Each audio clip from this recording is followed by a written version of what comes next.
한국의 소위 외교 관계라든지 안보 관계라든지 하는 소위 전략적 방향 어디로 갈 거냐 하는 데 대해서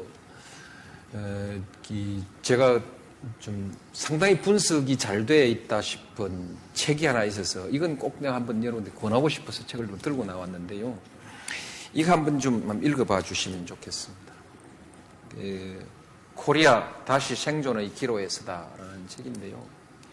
지금까지 우리가 교과서라든지 일반적인 글에서 볼 수 없었던 그야말로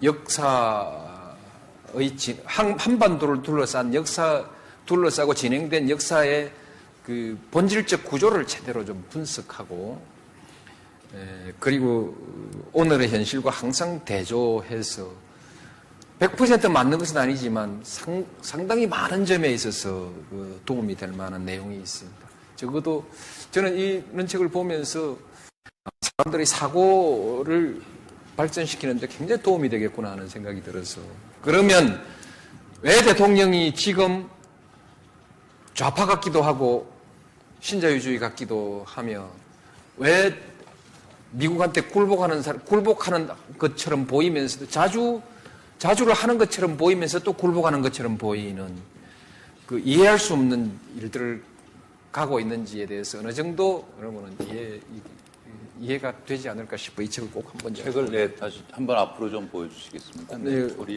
코리아 다시 생존의 기로에 서다라는 책. 다시 생존의 기로에 서다. 네.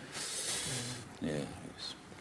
한번 아주 이름 있는 학자가 쓰신 것도 아니고요. 네. 그냥 한 제야 연구자가 쓴 것인데, 한번 꼭 좀, 그러면 달리 이 책 쓴 사람 좋으라고 제가 말씀드리는 것이 아니고, 제가 여러분들한테 이해되는데 상당히 좀 도움이 될 것이다.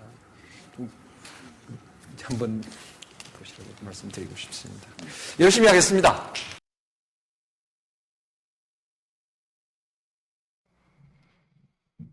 안녕하세요.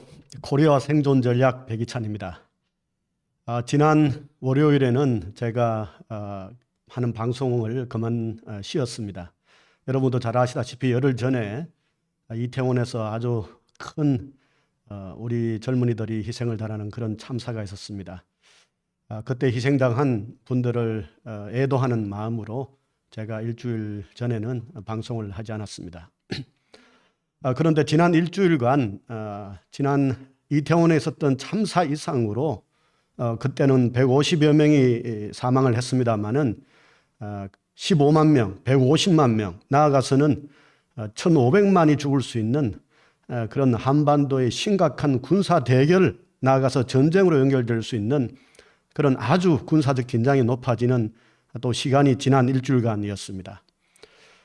이 지난 일주일간의 그 한미 간의 군사훈련 그리고 북한이 거기에 대항해서 수많은 미사일과 대포를 쏘는 이런 일들이 있었는데요.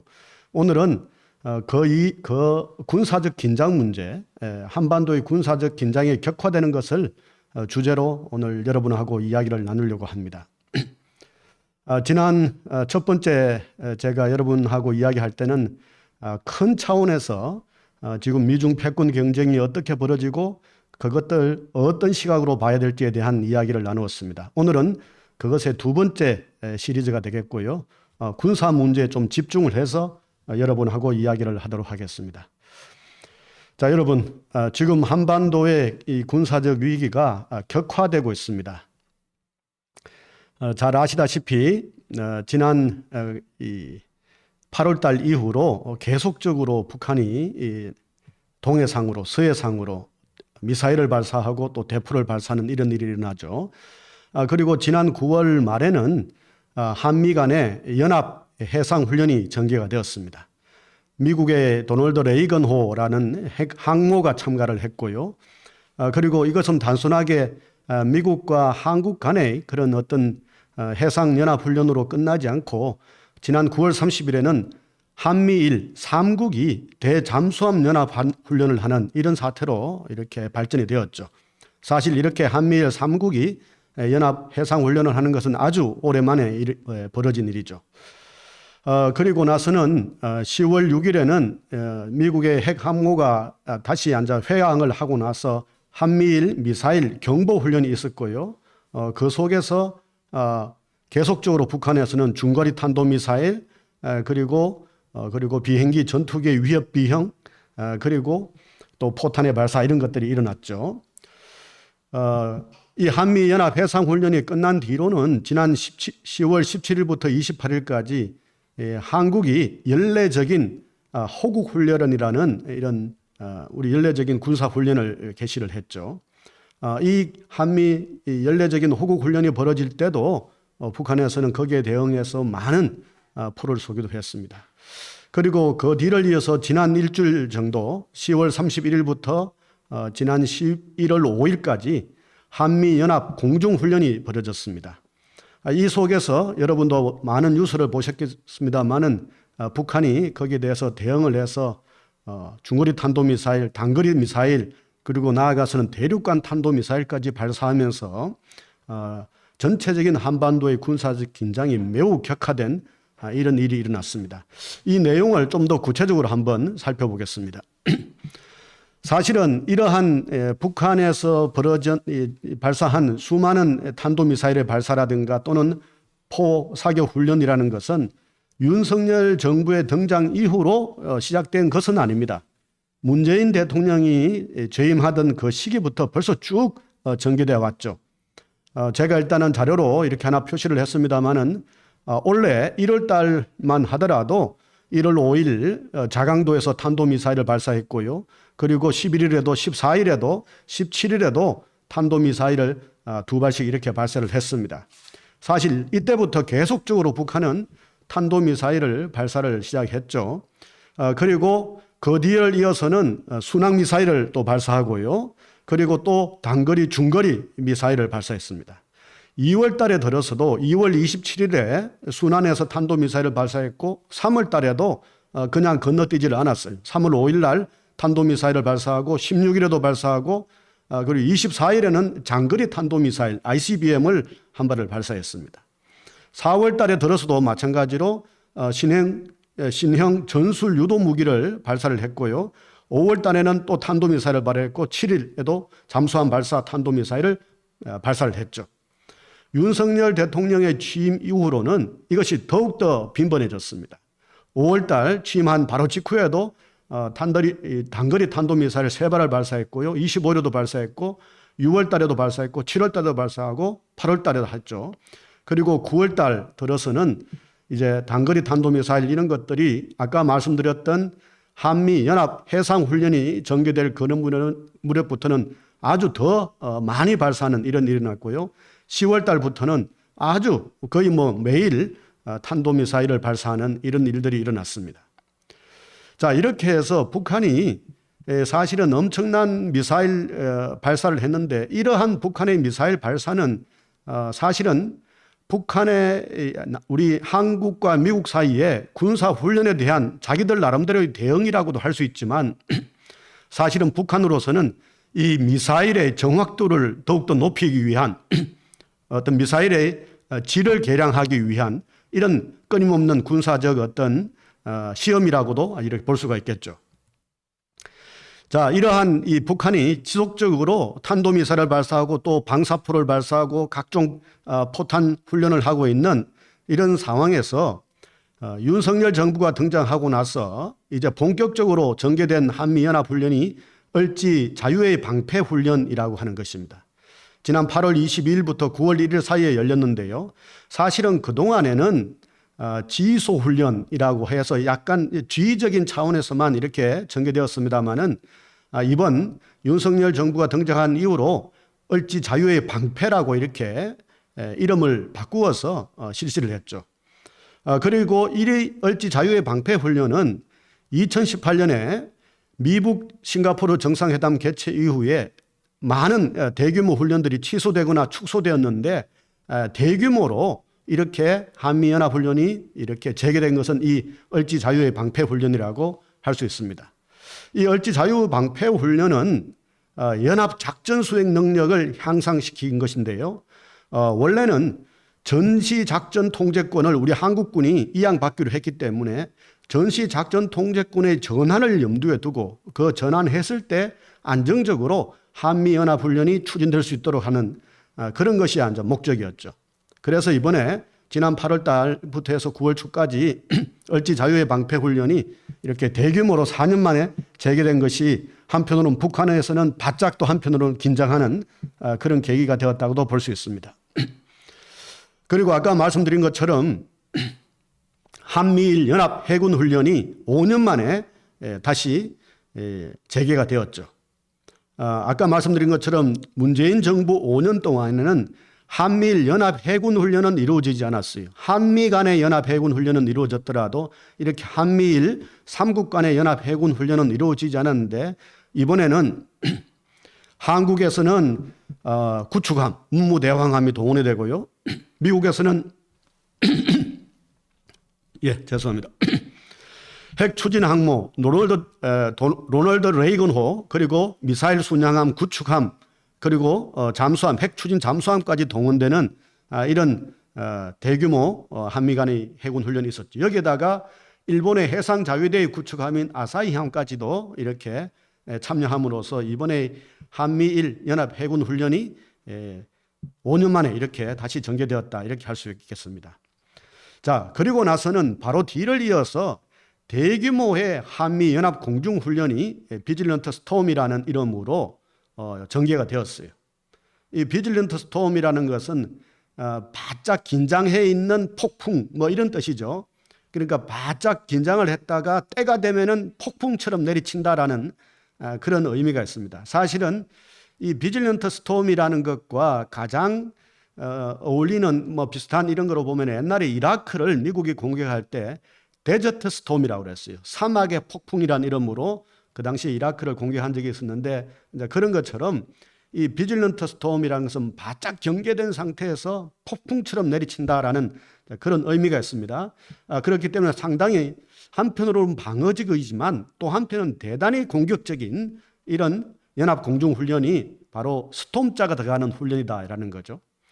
이번에 전개되었던 이 비질런트 스톰, 이 한미연합 공중훈련에는 한국 공군의 최정예 공군기라고 할 수 있죠. F-35A가 들어가고요. 그리고 F-15, KF-16 전투기가 동원이 됐고, 그리고 공중급유가 동원돼서 약 140여 대의 한국 공군기가 동원됐고, 미국은 F-35B, 그리고 전자전기, 고공정찰기 이런 것들이 동원해서 100여 대가 도입돼서 총 240여 기가 동원이 되었습니다. 이뿐만 아니고 미국에서는 해병대와 해군, 육군도 일부 동참했고요. 호주 공군도 공중급유기를 한 대를 보내서 최초로 호주 공군이 이 연합훈련에 개입을 했습니다. 특히 미국의 F-35B 이 전투기는 일본의 이와쿠니 미군 기지에 주둔하는 스텔스 전투기인데요. 이것이 최초로 국내 기지에 착륙을 하는 이런 일이 일어났습니다. 그리고 이번에는 이렇게 240여 대의 이런 이 전투기 또는 전폭기가 동원됐습니다만은 그런데 그것만이 아니죠. 매우 활발한 훈련이 이루어졌어요. 그래서 한미 간의 전력 출격 횟수가 총 1,600여 소티, 출격 횟수가 1,600여 출격 횟수를 기록해서 역대에서 최대 규모의 그런 어떤 훈련이었다는 거죠. 이렇게 대규모의 연합 공중훈련이 이루어진 것도 2017년 12월 이후에 5년 만에 일어났던 일이다라는 거예요. 이 비질런트 스톰이라는 한미연합 공중훈련, 그러니까 이 폭풍처럼 몰아친다라는, 공격한다는 뜻을 포함하고 있는데요. 그 훈련에는 내용이 어떤 거냐 하면은 공중전을 통해서 북한 전투기를 3일 이내에 괴멸시키고 700여 개 이상의 주요 표적을 타격하는 내용이 포함되어 있어요. 이 주요 표적에는 북한의 핵미사일 기지는 물론이고 북한의 공군기지, 미사일 잠수함 기지, 주석궁, 지휘소, 주요 군수공장 등을 포괄하고 있어요. 자, 이렇게 되기 때문에 북한에서는 사실은 바짝 긴장할 수밖에 없는 그런 것이죠. 원래 한미연합공군은 2015년에는 비질런트 에이스라는 명칭으로 훈련을 했는데요. 그리고 아까 말씀드린 것처럼 이 문재인 정부가 등장하고 나서 남북 간의 대화가 전개될 때는 2018년부터는 전투준비태세 종합훈련이라는 명칭으로 바뀌어서 우리 공군의 단도훈련과 대대급 이하로 소규모 연합 공군 훈련으로 전개되었어요. 그리고 2018년에 남북 정상회담이 여러 차례 열리고 2019년에는 북미 정상회담까지 앉아 이렇게 쭉 열리면서 사실은 2019년에는 이 비즈니스 스톰이라는 이 한미연합 공중훈련은 열리지 않았어요. 그런 상태에서 이번에는 대대적으로 군사훈련이 이루어졌다라는 거예요. 그런데 이러한 이 한미연합 공중훈련은 5년 전에는 즉 2017년 12월 달에는 아주 대대적으로 이루어졌습니다. 그 당시는 북한이 6차 핵실험을 했고요. ICBM을 발사했기 때문에 거기에 대한 대응으로 당시에 미국은 스텔스 전투기 그리고 초음속 전략 폭격기 B1B까지 동원해가지고 약 270여 대가 총출격을 해서 그때는 군사훈련을 했죠. 사실은 올해의 이 훈련보다는 더 큰 규모로 5년 전 2017년에는 이루어졌습니다. 이러한 이 공세적 훈련에 대해서 북한은 어떻게 반응하느냐라는 거예요. 북한은 이 비질런트 스톰이라는 한미연합 공중훈련이 전개되기 직전 10월 29일에 통일의 메아리라는 대외 선전 매체를 통해서 전쟁의 불구름이 몰려온다라고 비난을 했어요. 이때 여기서 이제 북한에서 군서열 1위라고 하는 박정천 노동당 중앙군사위원회 부위원장은 11월 1일 날 담화를 발표했는데 이렇게 이야기를 했어요. 미국과 남조선이 우리에 대한 무력 사용을 기도한다면 조선의 특수한 수단들은 전략적 사명을 지체 없이 수행할 것이다. 미국과 남조선은 가공할 사건에 직면하고 가장 끔찍한 대가를 치르게 될 것이고 이것은 위협이 아니고 위협으로만 경고로만 받아들인다면 큰 실수다. 실질적으로 완전 그렇게 하겠다 이러는 거죠. 그래서 이 박정천의 이 담화 내용에 보면은 이렇게 이야기를 했어요. 규모를 놓고 보나 이라크를 침략할 때 사용한 데저트 스톰, 아까 말한 3억의 폭풍 작전을 염두에 두는 거죠. 데저트 스톰의 명칭을 보고 딴 것을 보면은 우리 공화국을 향한 침략적이고 도발적인 군사훈련이다 이렇게 비난을 했죠. 자, 이렇게 되면서 이제 북한은 여기에 대해서 대대적으로 미사일을 발사하고 또 군사훈련을 하는 것으로 이렇게 나타나요. 이 박정천의 담화가 있은 직후에 북한은 북방 한계선 NLL 이남의 우리 영해 인근으로 미사일을 대대적으로 이렇게 발사를 했죠. 하루에 동서해상으로 발사한 미사일만 25발로서 역대 최대치의 미사일을 발사했어요. 그리고 그중에서 동해상으로 쏜 탄도미사일 한 발은 속초에서 동쪽으로 불과 57km 떨어진 울릉도 서북쪽 167km 거리에 낙하를 했어요. 방사포는 이렇게 NLL을 넘어온 적이 있었지만 북한의 탄도미사일이 NLL을 넘어서 우리 영해에 근접해서 떨어진 건 남북 분단 이후로 처음이다라는 거예요.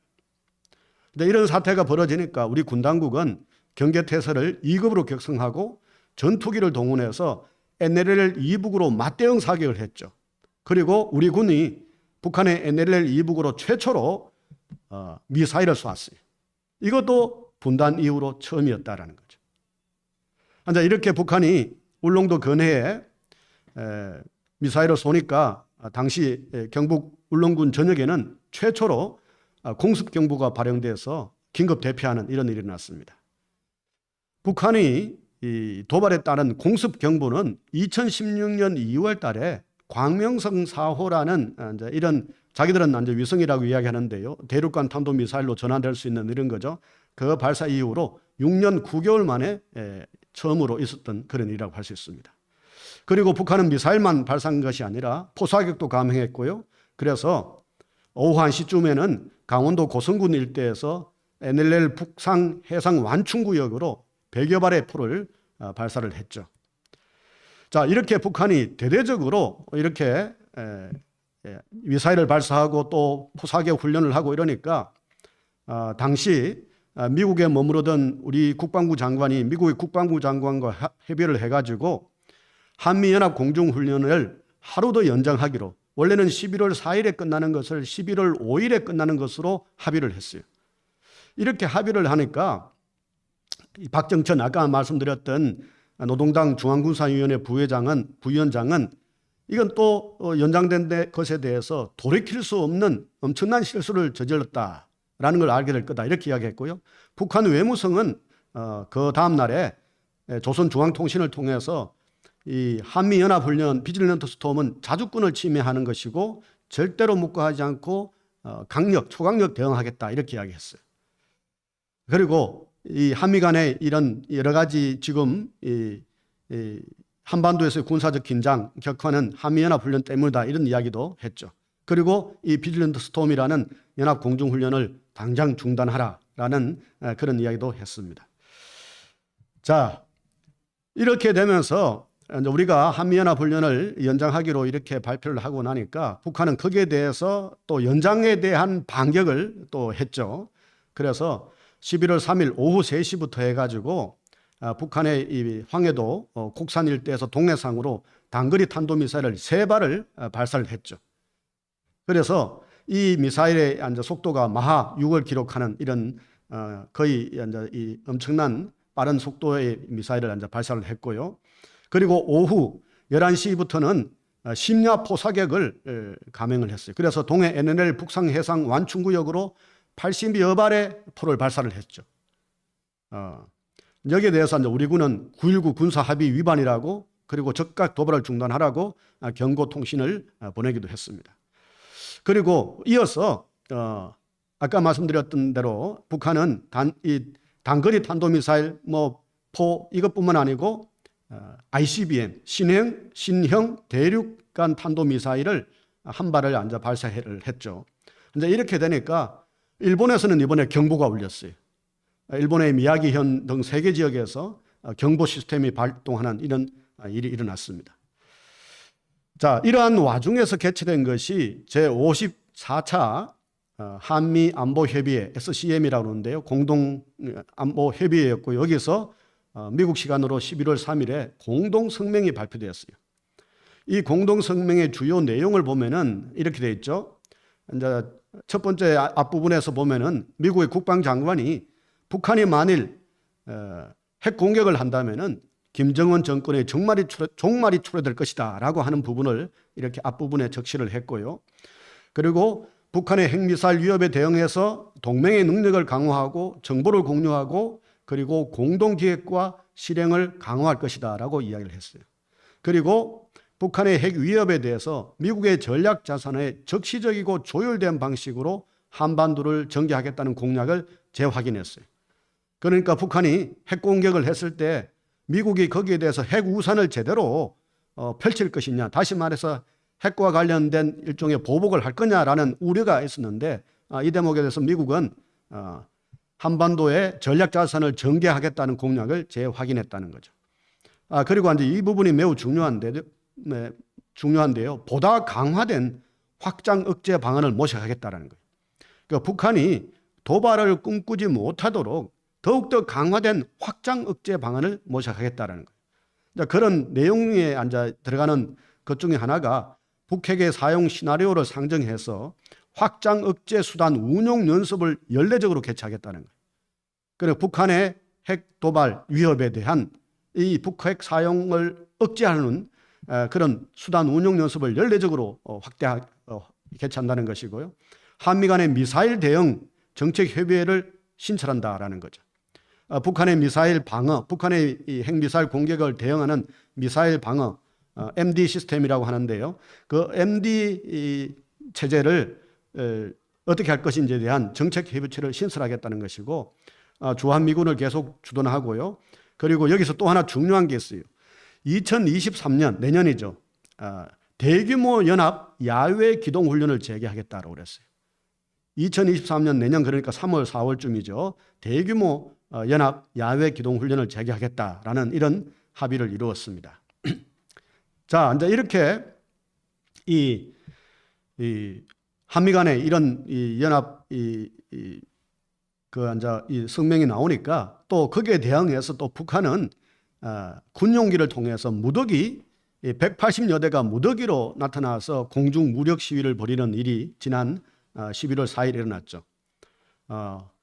자, 이렇게 되니까 우리 공군은 180여 대의 북한의 수호기와 미거기 전투기들의 비행 항적을 식별하고 그리고 이들이 해보니까 내륙과 동서해상 다수 지역에서 활동했다는 것이고 여기에 대응해서 우리 군도 적극적으로 대응을 했는데 F-35A 등 80여 대를 띄웠죠. 사실은 이렇게 함으로써 사실은 이 한반도 전체에서 수백 대의 군용기들이 이렇게 훈련을 하는 이런 일들이 벌어졌습니다. 자, 그리고 나서는 아까 말씀드린 것처럼 북한이 이 35발의 미사일을 발사하고 포탄을 쏘고 이렇게 되면서 한미 간에 한미연합훈련을 하루 더 연장하기로 했잖아요. 원래는 11월 4일까지 끝내기로 했는데 하루 더 연장했는데 그 하루 더 연장한 11월 5일에 일어난 일은 뭐냐 하면은 B-1B라는 전략폭격기가 이 한미연합훈련에 참가한 거예요. B-1B 랜서 전략폭격기는 죽음의 백조라는 닉네임을 갖고 있죠. 이게 미국의 장거리 핵전략폭격기인데 이것이 마지막 날 괌에서 한반도로 이렇게 전개가 되었습니다. 이런 상태에서 이제 어떻게 보면 5년 만에 처음으로 이렇게 전략폭격기가 한반도에 다시 등장을 했는데요. 아까 말씀드렸던 것처럼 2017년 12월 달에 북한이 6차 핵실험을 하고 그리고 대륙간 탄도미사일 실험을 할 그 당시에는 260여 대가 한반도에 전투기가 동원되고 그리고 그때는 B-1B 랜스가 동원이 됐죠. 그 이후로 5년 만에 이런 일이 일어났다는 거죠. 또 이렇게 되니까 북한은 서해상으로 단거리 탄도미사일을 4발을 발사하는 이런 일들이 있었습니다. 자, 이렇게 해서 한미연합 공중훈련이 모두 끝났죠. 11월 5일에 끝났는데 여기에 대해서 북한의 총참모부가 7일 날 그러니까 오늘 7일이니까 오늘 오전이죠. 그때 거기에 대해서 총평을 했어요. 이렇게 총평을 했습니다. 연합공중훈련 비질런트 스톰을 비난하면서 앞으로도 압도적인 실천적 군사 조치들을 대응해 나가겠다라는 거예요. 그러니까 한미연합훈련이 이렇게 대규모로 군사훈련을 하면은 북한도 앞으로 압도적인 실천적 군사 조치들로 대응해 나가겠다는 거예요. 그리고 엄중한 상황에 대처한 철저하고 경결한 대응 의지와 공화국 무력의 군사적 능력에 대한 뚜렷한 자신감을 이번 군사 조치들을 통해서 시위했고 북한 장병들의 단호한 보복 의지에 필성의 신심을 더해주기 위해서 그런 군사 작전을 단행했다 이렇게 이야기를 합니다. 그리고 북한이 그동안 발사했던 아까 말씀드렸던 수많은 탄도미사일, 전술 탄도미사일, 전략 순항미사일 이런 것들이 작전 일지별로 구체적으로 얼마 날아갔고 어디에 떨어졌고 이런 것들을 쫙 다 설명을 하면서 공개를 했어요. 그러면서 자신들이 세웠던 계획된 목적들을 성과 있게 달성했다. 그래서 고도의 작전 수행 능력을 평가했다. 만족했다. 이렇게 이야기를 해요. 그래서 북한의 총참모부는 앞으로도 이 북한의 이른바 자기들로 말하면은 반공화국 전쟁 연습들에 대해서 지속적이고 간결하고 압도적으로 이렇게 대응해 나갈 것이다. 그리고 이런 대응적 군사 작전들은 이른바 북한의 적들에게 도발적인 군사적 망동이 끈질길수록 더욱더 철저하고 무자비해질 거다 이렇게 이야기를 했어요. 자, 이러한 북한의 총평을 보면은 앞으로 한반도의 군사적 긴장은 더욱더 상호 상승작용을 일으킬 수 있는 그런 여지가 있다 이렇게 볼 수가 있겠습니다. 제가 아까 여러분 말씀을 드렸습니다마는 지난 10월 18일부터 28일 열흘간은 우리 한국군의 정례적인 군사훈련, 호국훈련이 이루어졌죠. 이것은 한국합동참모본부가 합참이 주관을 하는데요. 6회 군군이 모두 참여하는 합동야전훈련 연습이에요.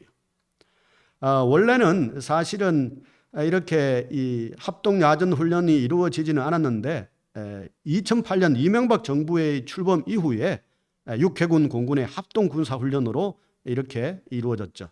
그리고 이것은 아까 제가 여러분께 말씀드린 것처럼 팀 스피리트 훈련이 이제 폐지되고 나서 한국군의 이 전시작전 통제권을 받는 이런 훈련과도 연결되어 있는 것이라고 이렇게 볼 수가 있겠습니다. 자, 이렇게 한미 간의 이 대규모의 연합 공중 훈련이 끝났고요. 그리고 지금 오늘부터 다시 11월 10일까지 태극 연습이라는 군사 훈련이 실시가 됩니다.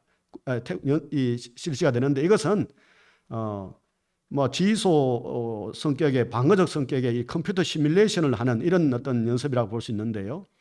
북한의 핵미사일의 다양한 도발 양상에 대해서 실전적인 임무 수행 능력을 높이기 위한 그런 것이라고 이렇게 발표를 했습니다. 자, 이제 우리가 예측할 수 있는 것은 한미연합훈련이 지난 5년간은 한편으로는 이루어지지 않거나 아니면 매우 축소된 형태로 아니면은 지휘소 훈련으로 이렇게 전개가 되었었는데 이제는 대규모로 재개된다라는 거죠. 그 속에서 한미간 이 한반도에서 군사 긴장은 높아진다는 건데요. 왜냐하면은 윤석열 대통령은 지난 5월 달에 바이든 대통령과 정상회담을 개최하면서 공동성명을 통해서 그러한 한미연합훈련을 대규모로 다시 재개하겠다는 것을 벌써 발표를 했어요. 이때 내용을 보면은 북한의 진화하는 위협을 고려해서 한미연합훈련의 범위와 규모를 확대하는 협의를 개시하겠다 이렇게 이야기를 했고요. 그래서 지난 11월 3일 날 한미안보협의회에서 합의한 사항이 있는데 그 7번째 항에 보면 이렇게 되어 있어요. 양 장관은 북한의 최근 미사일 시험 발사에 따른 안보 환경을 고려해서 그리고 북한의 핵미사일 위협에 대한 대비 태세를 강화하기 위해서 연합 연습 및 훈련의 확대 필요성에 동의하였다라고 이렇게 이야기를 했죠. 그리고 을지 자유방패 연습을 통해 실전적인 전구급 연합 연습 체계가 복원되었다고 평가하고요. 그리고 양 장관은 방어적이고 억제를 목적으로 한 훈련이 동맹의 준비 태세 유지의 핵심 요소임을 언급하면서 주목하면서 2023년에는 연합연습과 연계하여 대규모 연합 야외 기동 훈련을 재개하기로 합의했다 이렇게 나와요.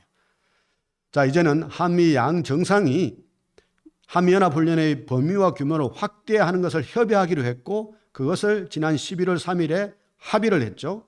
그래서 내년에는 올해보다도 더욱더 대규모적인 한미연합연습이 전개될 가능성이 매우 높고 그리고 연합 야외 기동훈련도 대대적으로 전개될 가능성이 있다라는 거예요. 자, 이때 우리가 염두에 둘 수 있는 훈련이 크게 보면은 두 가지라고 볼 수 있습니다. 이 한미연합훈련이 크게 보면은 세 가지가 있죠. 키 리저브 연습이라고 있고요. 보통은 3월 달에 열리고 그리고 또 하나는 4월 달에 열리는 독수리 훈련이라는 게 있고요. 그리고 8월 달에 을지 자유방패 훈련 연습이라고 있죠. 이 키 리저브 연습이라는 것은 한미연합사령부가 작전계획 5027을 적용해서 컴퓨터 시뮬레이션으로 전개하는 워게임이죠. 그래서 북한이 도발을 했을 때 거기에 대해서 어떻게 대응할지 그러니까 막 방어하고 나아가서는 위로 이렇게 반격해 들어가는 북한을 반격해서 점령해 들어가는 이런 것까지 포함하는 것을 컴퓨터 시뮬레이션으로 워게임으로 전개되는 것이 키 리졸브 훈련이고요. 그런데 이 훈련이 이 문재인 정부가 남북 관계가 발전되면서부터는 이 1차적으로 이 이름이 바뀌어 동맹이라는 한글 명칭으로 바꾸고 이것이 이렇게 다른 식으로 이렇게 전개가 되었어요. 그리고 독수리 훈련이라는 것은 정규전 개념을 적용해서 특전 부대의 침투, 타격 훈련, 그리고 중요 수선 방어 훈련한 야외 기동 훈련인데요. 이것은 연합 기동 훈련, 해상 전투 훈련, 그리고 연합 상륙 훈련, 연합 공격 편대 훈련 등 한미 연합 작전과 후방 지역 방어 작전 능력 배양하는 훈련인데 여기는 많은 인원이 투여가 돼요. 이 독수리 연합 훈련은 2013년 같은 경우는 한국군 20만 명, 그리고 미군 1만 명에 동원되는 어마어마하게 큰 규모로 이루어지는 그런 훈련이죠. 그리고 을지 프리덤 가디언, 그러니까 을지 자유방패 훈련 연습은 제가 아까 말씀을 드렸죠. 그래서 이제 우리가 생각할 수 있는 것은 뭐냐 하면은 내년 2월 23년 3월 달과 4월 달에는 키 리졸브 훈련 독수리 연습이 재개될 뿐만 아니고 더욱더 큰 범위로 전개된다라는 거예요. 이것이 제가 생각할 때는 앞으로 우리 한반도가 닥치는 매우 심각한 군사적 긴장으로 연결될 것이다라는 거죠. 아까 제가 북한이 을지 자유방패 훈련, 그러니까 그 한미연합 공중훈련이 마친 것에 대한 자기들의 총평을 했잖아요. 그러니까 한미연합군이 훈련을 강화하면 할수록 거기에 대항해서 더욱더 북한도 미사일 발사라든가 또는 포사격 훈련이라든가 또는 다양한 형태의 그런 군사훈련을 더욱더 강화시키겠다, 이렇게 이야기를 했죠. 그래서 저는 지난 한 달간 정도의 이런 한반도의 군사긴장 이상으로 내년 3, 4월 달에는 엄청난 상태로 군사긴장이 높아질 수 있다, 이렇게 생각을 해요. 자, 이렇게 한반도의 군사긴장이 높아질 가능성이 이제 매우 높아졌는데요. 이 한반도의 군사긴장이 높아졌는 여러 사례가 있죠. 그것을 제가 하나씩 한번 들어보겠습니다. 첫 번째로 가장 저에게서는 기억에 남는 시점이 1994년 1차 북핵위기와 영변 폭격론이에요. 그때 여러분도 잘 아시다시피 북한에서 이 NPT를 탈퇴하고 그리고 핵물질을 개발하고 있다라는 이런 어떤 정보가 입수가 되었죠. 그 영변 핵시설이 앉아 거기서 그런 핵물질을 만들어낸다, 이렇게 되면서 그 당시에 대통령이었던 클린턴 대통령은 북한이 핵을 더 이상 추출하지 못하도록, 개발하지 못하도록 거기에 대해서 폭격을 가해야 된다라고 했죠. 그것이 1차 북핵위기고 영변 폭격론이었어요. 사실 이때는 전쟁 일촉즉발까지 갔죠. 이 당시에 북한은 핵을 개발하지는 못했지만 만일 영변을 폭격을 당한다면 자기들이 갖고 있는 재래식 무기를 모두 동원해서 결국은 한반도에 전쟁을 일으키는 이런 일이 일어난다는 거였죠. 그래서 이때 전쟁의 위기가 아주 고조되었고요. 그 전쟁의 위기가 고조된 상태에서 여러분도 아시다시피 전직 대통령이었던 카터 전 대통령이 북한의 김일성 주석과 회담을 하러 북한에 갔죠. 그리고 그 회담이 잘 돼서 결국은 이런 위기가 일정 정도 수그러지면서 남한과 북한 간의 제1차 남북 정상회담이 그때 합의되기도 했죠. 그래서 여러분도 잘 아시다시피 김영삼 대통령과 북한의 김일성 주석이 1994년에 남북 정상회담을 개최하기로 합의를 했죠. 그런데 정상회담을 한 달 앞둔 시점에서 갑자기 김일성 주석이 앉아 사망을 하면서 정상회담이 전개되지 못했는데요. 이때 엄청난 한반도에서의 그런 전쟁 위기, 제2차 한국전쟁의 위기가 있었고, 그것이 카터 대통령을 통한 협상과 그것이 남북 정상회담으로 연결될 수 있는 그런 어떤 합의까지 도출되었다는 것이 첫 번째 사례라고 할 수가 있습니다. 두 번째 사례는 2006년 북한의 제1차 핵실험이었어요. 이 당시는 저도 노무현 대통령의 그 청와대 안보실의 그 비서관으로 있었는데요. 청와대 비서실에서 안보실 동북아 비서관으로 있었을 때인데요. 이 북한이 1차 핵실험을 전개를 하고 나니까 이 당시에 뭐 청와대에서 또 우리 NSC 안전보장회의에서나 전체 우리 국가적으로 사회적으로 큰 일이 앉아 벌어졌죠. 그래서 엄청난 위기감이 고조되었어요. 이 당시에 앉아 노무현 대통령이 반응을 이렇게 했죠. 1차 핵실험을 했을 때 국제 평화 질서에 대한 중대한 도전이고 대단히 위험한 불장난이다, 이렇게 이야기를 했어요. 그래서 이때 북한에 대한 강경책들이 많이 쏟아져 나왔죠. 그런데 최종적으로 노무현 대통령은 북한에 대한 강경책을 일정 정도 이렇게 제어를 하면서 더 이상 남북 간의 긴장이 고조되지 않도록 하는 그런 어떤 노력을 펼쳤죠. 이제 그것이 결국은 연결되면서 2007년에 들어와서는 남북 정상회담을 합의하는 데까지 도달하는 이런 일들이 벌어졌습니다.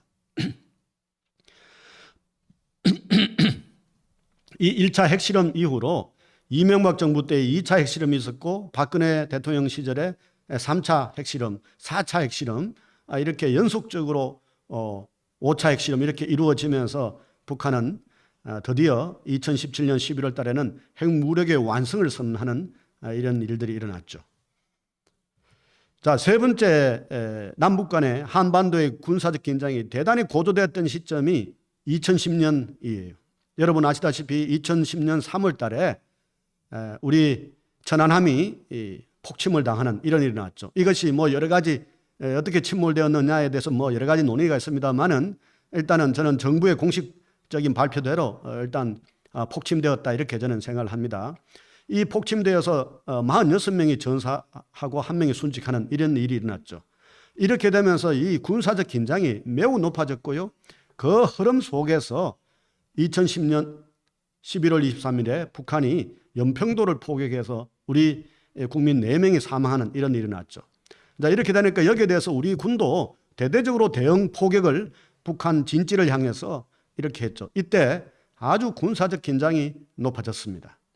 이때도 까딱하면은 한반도가 전쟁이 다시 터질 수 있는 그런 상태가 되었죠. 이 당시에 이명박 대통령이 더 이상 군사적으로 이 상승작용을 일으키지 않도록 우리 한국군의 대응을 일정 정도 이제 절제를 시키면서 또는 냉정하게 대응을 하면서 더 이상 군사적인 위기가 이렇게 확전되지는 않았습니다. 자, 군사 충돌의 4번째 사례는 박근혜 대통령 시절인 2015년 8월 달 DMZ에서의 충돌이에요. 여러분 혹시 또 기억나실 분이 계실지 모르지만 2015년 8월 4일에 이 DMZ 우리 그 철책선 안에서 북한이 이 것으로 추정되는 목함 지뢰가 폭발을 했어요. 이 북한이 의도적으로 목함 지뢰를 설치했다라고 이제 판단을 해서 이 당시에 우리 이명박 정부는 대북 확성기 방송을 11년 만에 재개를 했어요. 그동안 북한에 대한 확성기 방송을 11년 동안 하지 않았는데 11년 만에 재개를 하고요. 이 11년 만에 재개하니까 북한은 확성기를 향해서 북한군이 기관창과 포탄을 발사했죠. 여기에 대해서 우리 국군이 자주포를 28발을 발사하면서 심각한 한반도의 군사적 긴장이 위기가 조성이 되었죠. 자, 이렇게 되니까 북한은 8월 21일에 준전시 상태를 선포를 하고 여기에 대응해서 우리 군도 워치콘2로 격상을 했어요. 자, 이렇게 해서 저는 지금도 이제 기억이 생생합니다만은 전쟁의 1초 적발의 상태까지 발전을 했죠. 이런 상태에서 8월 22일 날 남북 고위급 회담이 개시가 되고 그리고 8월 25일에는 남북 공동의 보도문이 발표가 되었어요. 이 남북 고위 당국자가 접촉해서 합의한 그 내용을 보면은 남북 관계 개선을 위해서 당국 회담을 서울 또는 평양에서 빠른 시일 내에 개최한다는 것이고요. 그리고 여러 분야의 대화와 협상을 전개하자라고 이야기했고, 두 번째는 북한군이 이 지뢰 폭발로 남측 군인들이 부상을 당한 것에서 북한이 유감을 표명을 했죠. 세 번째는 군사 분계선 일대의 모든 확성기 방송을 중단한다라는 이런 발표가 있었고요. 그리고 북한은 준전시 상태를 해제하고 그리고 남과 북은 추석을 계기로 이산가족을 상봉하고 적십자 실무 접촉을 하고 그리고 다양한 분야의 민간 교류를 활성화하기로 했다 이렇게 나와요. 자, 이 사례에서 우리가 알 수 있는 것은 뭐냐면 남과 북의 군사적 긴장이 매우 높아지면서 전쟁의 일촉즉발 상태까지 갔지만 결국은 고위급 회담을 통해서 남북 관계를 개선하고 그리고 군사적 긴장을 완화시키고 다양한 방면의 교류 협력을 위한 이런 합의들이 이루어졌다라는 거예요. 자, 이제 사례 5번째 마지막 사례로는 여러분도 아실 거예요. 2017년에 트럼프 대통령이 집권한 그 이후죠. 북한은 2017년에 제6차 핵실험을 전개하고 수소폭탄을 실험하고 그리고 핵무력의 완성을 선언했죠. ICBM 대륙간 탄도미사일을 발사해서 이제는 북한에서 개발한 화성 17호가 미 대륙 본토까지 워싱턴, 뉴욕까지 이렇게 도달할 수 있는 이 엄청난 핵무력의 완성을 선언한 이런 일들이 일어났죠. 자, 이렇게 북한이 핵실험하고 수소폭탄, 대륙간 탄도미사일을 이렇게 실험하고 이러니까 트럼프 대통령이 8월 달에 화염과 분노에 대한 경고를 했어요. 북한이 화염과 분노에 직면할 것이다 라고 이야기를 했고요. 만일 북한이 계속적으로 이 핵을 위협하고 그리고 핵공격을 감행한다면 북한은 완전히 파괴될 것이다 이렇게 유엔 총회에서 이야기했죠. 이렇게 되니까 김정은은 트럼프를 향해서 노망난 넉달이라고 이렇게 비난을 하기도 했습니다. 자, 이런 상태에서 아까 말씀드린 것처럼 2017년에 한미연합 공중훈련도 대대적으로 이렇게 전개가 되었죠. 그때 B1B 전략 폭격기까지도 동원되는 이런 상태가 되었습니다. 자, 이런 상태에서 당시에 평창 동계올림픽을 계기로 정의용 안보실장을 비롯한 우리 대표단이 평양을 방문해서 김정은을 면담하고 그리고 돌아와서는 다시 트럼프까지 면담을 하면서 그걸 설명하고 이러면서 북미 정상회담의 의지가 나타나면서 결국 이것이 4월 달에 판문점 남북 정상회담 그리고 9.19 남북 평양 정상회담까지 이어지는 이런 일들이 일어났고 그리고 그 과정에서 여러분도 아시는 것처럼 싱가포르에서 6월 달에 처음으로 미국과 북한이 정상회담을 하는 그리고 2019년에는 2월 달에 하노이에서 정상회담을 하는 이런 일들이 일어났습니다. 자, 이제까지 이런 것들을 종합적으로 보면은 기본적인 패턴이 있죠. 엄청난 군사적 대결이라는 어떤 군사적 긴장이 심화되는 그 과정에서 그것을 풀기 위한 다양한 형태의 대화 노력들이 이루어진다라는 것입니다. 자, 이러한 오늘날 한반도의 군사적 긴장의 고조와 관련해서 쟁점이 몇 가지가 있어요. 그 첫 번째가 이렇게 북한이 탄도미사일을 발사하고 또는 휴전선 근처에서 군사분계선 NLL 근처에서 각종 이 포 사격을 하니까 이것이 남북 간의 9.19 군사 분야 합의서를 위반한 것이 아닌가라는 거죠. 군사 분야 합의서를 보면은 이렇게 되어 있어요. 지상에서 적대 행위를 중단하는 구역을 설정을 해놨죠. 여러분 이 지도를 보면은 이렇게 DMZ를 따라서 쭉 이렇게 군사 분계선 기준으로 5km, 남북 총 10km에서는 포병 사격 및 연대급 이상의 야외 기동 훈련을 못하게 이렇게 만들었죠. 그리고 해상에서도 적대 행위를 중단하도록 이렇게 만들었는데요. 그 해상의 NLL을 기준으로 해서 보면은 80km. 이 지역에서는 해안포라든가 함포 사격이라든가 해상 기동 훈련을 못하도록 이렇게 만들었죠. 이렇게 만든 이유는 이러한 DMZ라든가 NLL에서의 우발적인 군사 충돌이 결국은 심각한 국지적인 전쟁, 나아가서 전면적인 전쟁, 나아가서는 핵전쟁까지 벌어질 수 있다는 그런 우려가 있었기 때문이죠. 자, 이것을 우리가 이제 한 번 더 이야기를 해보면은 이렇게 되어 있어요. 여러분도 아시다시피 문재인 대통령과 김정은 위원장 사이에 4.27 판문점 선언에서는 이 군사 분야에 대한 합의가 있었죠. 그 2조 군사 분야의 합의의 핵심은 일체의 적대 행위를 중단하고 5월 1일부터 군사 분계선 일대에서 확성기 방송과 전단 살포를 중단하고 그리고 서해 북방 한계선 일대의 평화 수역화해야 된다. 이렇게 4.27 판문점 선언에서 합의했죠. 이것을 9.19 평양 공동선언에서는 군사 분야 합의 관련된 내용을 제 첫 번째 1조에 넣어가지고 판문점 선언에서 한 군사 분야 합의 이행 합의서를 부속 합의서로 이렇게 채택을 했죠. 그리고 남북 군사 공동위원회를 조속해서 가동하기로 이렇게 이야기했죠. 그래서 만들어진 것이 남북 간의 9.19 군사 분야 합의문이에요. 이 내용의 첫 번째가 뭐냐면은 상호 적대 행위를 중단한다는 거예요. 군사 분계선 일대에서 군사 연습을 중단하고 군사 분계선 상공에서 비행 금지 구역을 설정하고 우발적인 무력 충돌 및 이 충돌이 발생하지 않도록 대책을 조치하고 상시 연락 체제를 가통하고 비정상적인 상황 발생 시 즉시 통보하는 이런 것들이 이루어졌죠.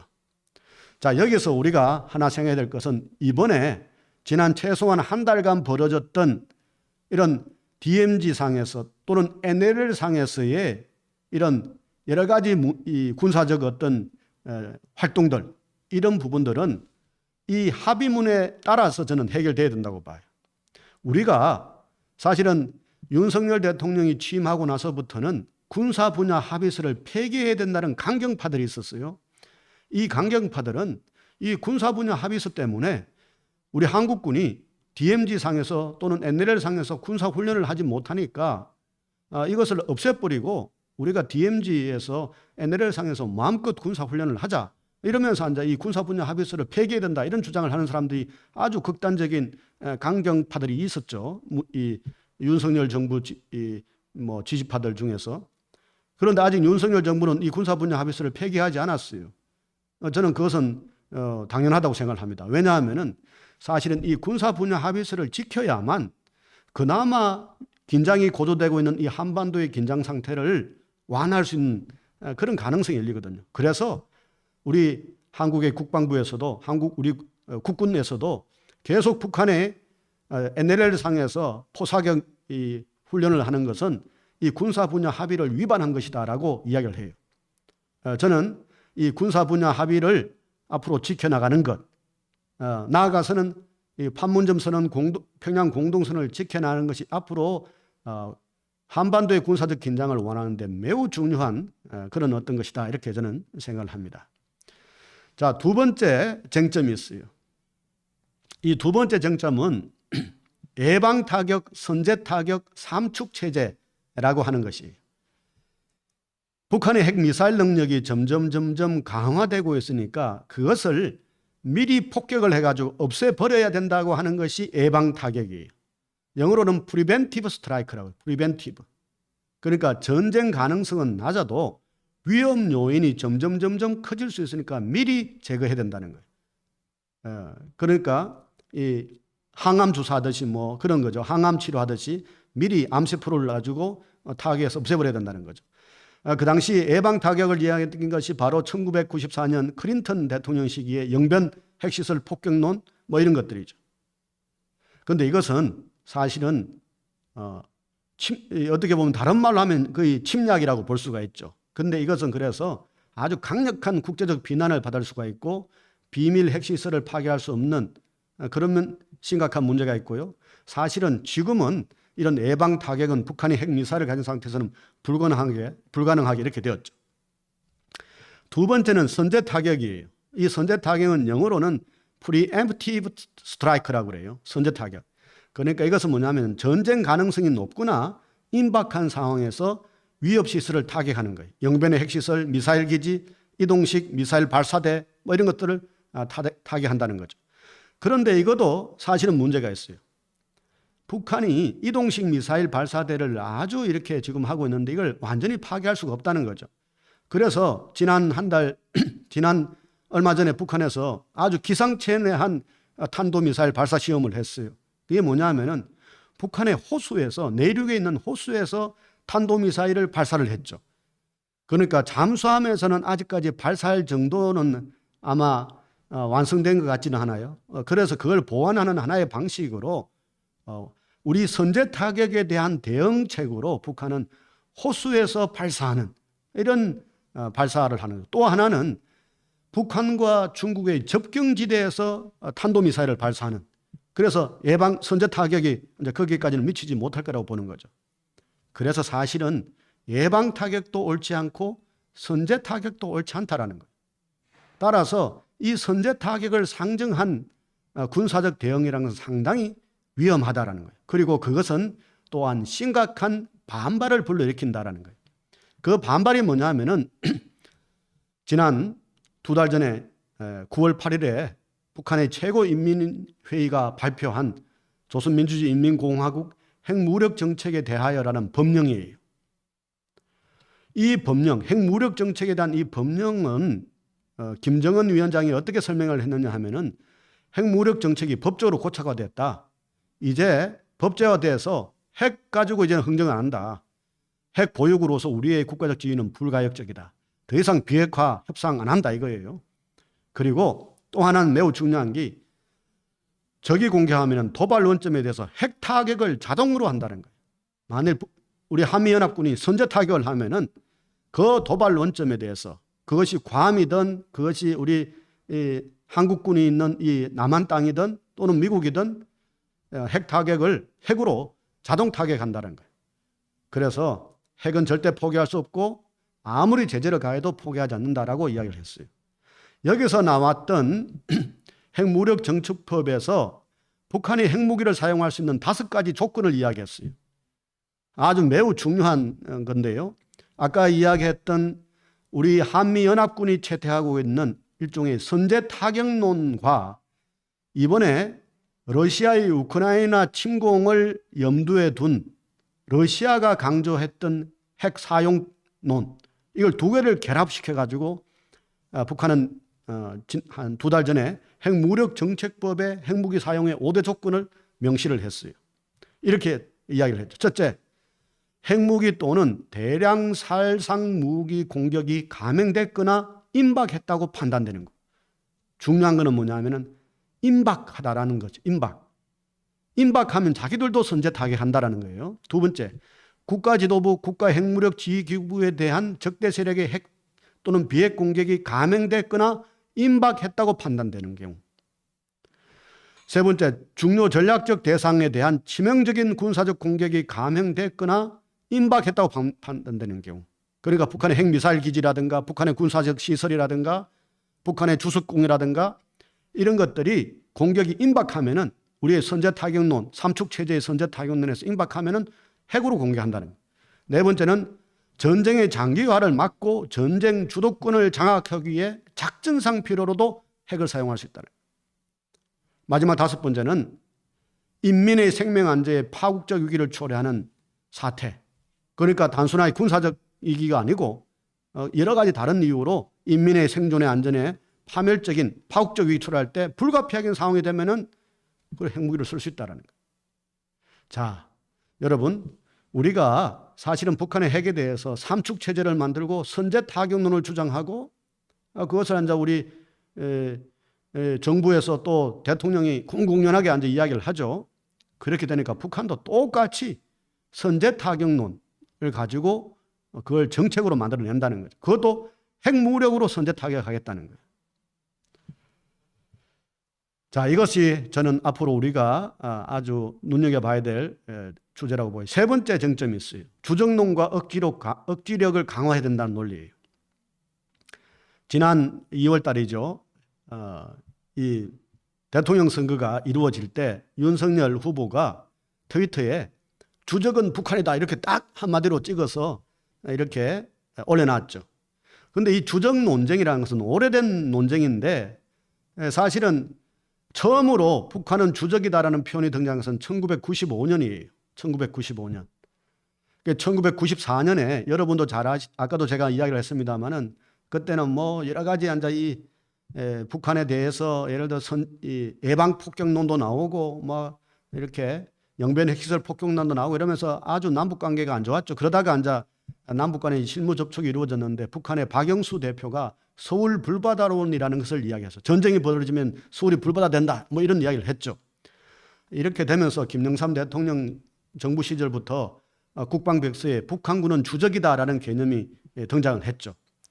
그러다가 2000년에 최초의 남북 정상회담이 전개되고 나서부터는 주적으로 규정해야 될 거냐 말아야 될 것인가는 논쟁이 있었고요. 2004년에 노무현 정부가 등장하면서 북한군은 주적이라는 것이 삭제가 되었어요. 대신에 직접적 군사적 위협, 심각한 위협 이런 식으로 등장을 했죠. 그러다가 이명박 정부인 2010년에 북한 정권과 북한군은 우리의 적이다라고 이렇게 명시가 됐고요. 그러다가 다시 문재인 정부에 들어와서는 북한 정권과 북한군은 우리의 적이라는 요 내용이 삭제가 되었어요. 대신에 대한민국의 주권, 국토, 국민, 재산을 위협하고 침해하는 세력을 우리의 적이다 이렇게 이야기를 했어요. 북한을 명시하지 않고. 이렇게 됐는데 윤석열 정부가 등장하면서 다시 북한은 주적이다라는 이 대통령부터 해서 이런 것이 다시 등장을 했죠. 자, 이 북한은 그렇다면 우리가 이야기하는 주적론에 대해서 어떤 이야기를 하느냐라는 거죠. 2021년 작년 10월 달이죠. 북한 김정은이 국방전람회에 가가지고 이런 이야기를 했어요. 우리의 주적은 전쟁 그 자체이지 남조선이나 미국 특정한 그 어느 국가나 세력이 아니다 이렇게 이야기했어요. 북한은 남조선, 미국이 우리의 주적이 아니고 우리는 전쟁이 북한의 주적이다 이렇게 이야기를 했죠. 아주 한편으로는 독특하면서도 아주 어떻게 보면은 좀 고차원의 이야기를 했죠. 그러면서 했던 이야기가 뭐냐면은 하루빨리 남조선 당국과 전반적인 남조선 사회의 대조선 관점이 북조선의 위협을 억제해야 한다는 낡고 뒤떨어진 근심 고민과 몽상적인 사명감을 벗어놓고 과도한 위기의식과 피해의식에서 헤어나와야 된다 이렇게 이야기를 했어요. 그러니까 이 당시에 벌써 우리나라에서 북한의 핵미사일 능력의 강화에 대한 엄청난 이제 위기감이 생기고 여기에 대해서 삼축 체제로 대응해야 된다 그러고 또 한편으로는 주적론까지 나오고 이러니까 여기에 대해서 김정은은 이런 식으로 주적은 전쟁이다. 남조선이나 미국이 아니다라는 이야기했고 오히려 위기의식, 과도한 위기의식과 피해의식에서 벗어나라 이렇게 이제 이야기를 했죠. 그러고 나서는 이제 윤석열 정부가 등장하고 나서 7월 26일 지난 이 북한이 말하는 전승절, 이거는 우리가 보면은 정전협정 조인이죠. 이때 북한은 우리의 삼축 체제에 대해서 남조선은 결단코 우리에 비해서 군사적 열세를 면회하지 못할 것이다. 왜냐하면은 절대병기 핵무기를 보유하고 있다. 이렇게 이야기했어요. 사실은 이 이야기만 들으면은 우리가 사실은 뭐 열세일처럼 모여서 이걸 우리가 가만히 있을 수 없는데 그래서 우리는 더욱더 삼축 체제를 강화해야 된다라는 그런 생각을 할 수 있죠. 자, 얼마 뒤에 김여정 부부장은 8월 11일 날 비상방역 총화회의에서 남조선이야말로 불변의 주적이다라는 말을 했어요. 북한도 이제는 우리 한국을 주적이라고 이렇게 규정을 한 상태가 되었죠. 자, 이렇게 주적 논쟁이 일어나는 것은 결국 북한의 핵, 미사일, 여기에 대한 삼축 체제를 통한 이른바 선제폭격론 또는 거기에 대한 억지력 강화 이런 것들이 서로 상승작용을 하면서 이렇게 주적 논쟁이 벌어지고 있다는 거예요. 자, 그렇다면 이런 상태에서 우리가 어떻게 할 것인가? 평화를 원하거든 전쟁을 준비하라라는 말이 있어요. 이것은 지금 많은 사람들이 이 이야기를 해요. 특히 우리나라의 강경파들, 보수적인 사람들이 평화를 원한다면 전쟁을 준비해야 된다.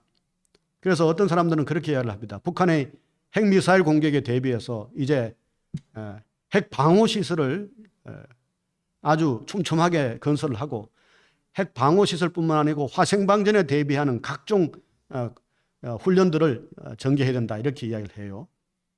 그래서 이 전쟁 준비를 철저히 하고 여차하면은 북한하고 전쟁을 할 수 있는 그런 태세를 갖춰야 된다라는 거예요.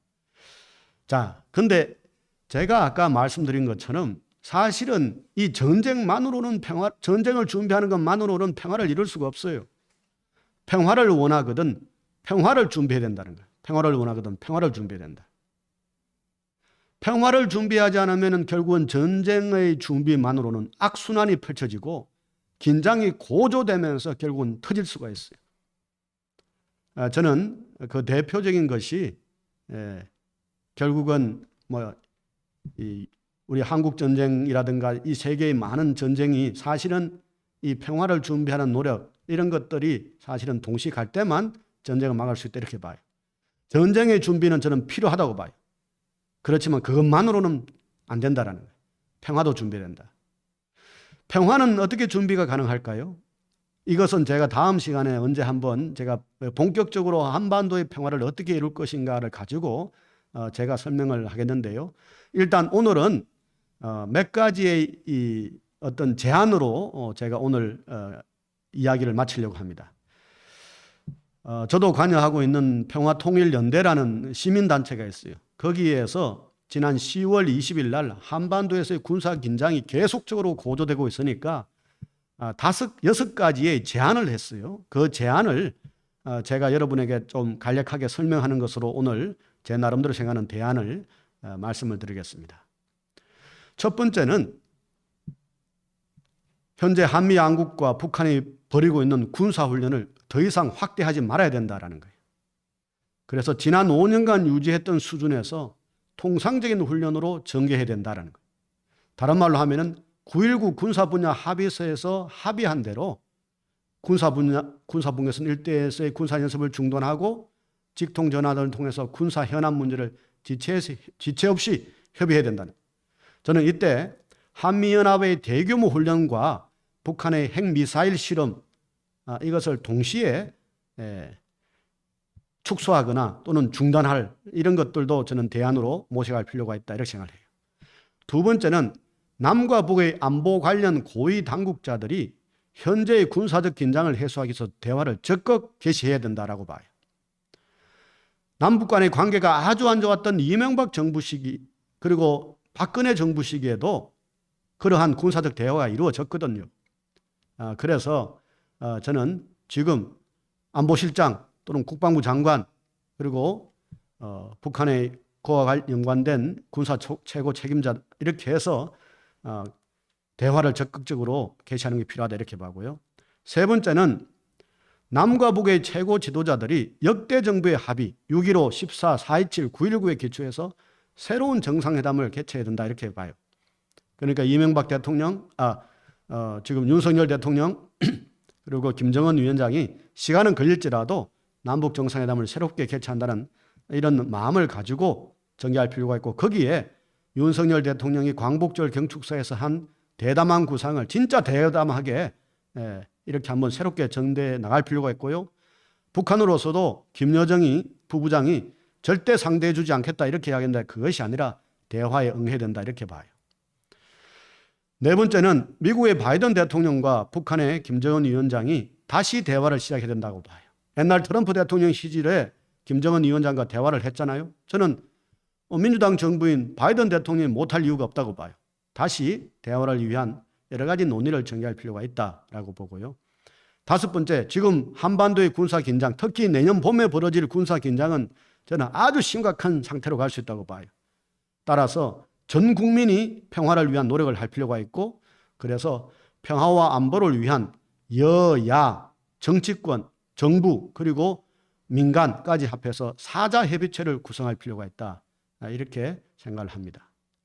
마지막 여섯 번째는 특별히 이 대목에서 국회, 정부도 중요하지만 우리 시민단체, 종교계, 학계 같은 민간인들이 매우 중요하다고 생각해요. 그래서 가칭 한반도 평화추진회의 같은 것을 구성할 필요가 있다 이렇게 봐요.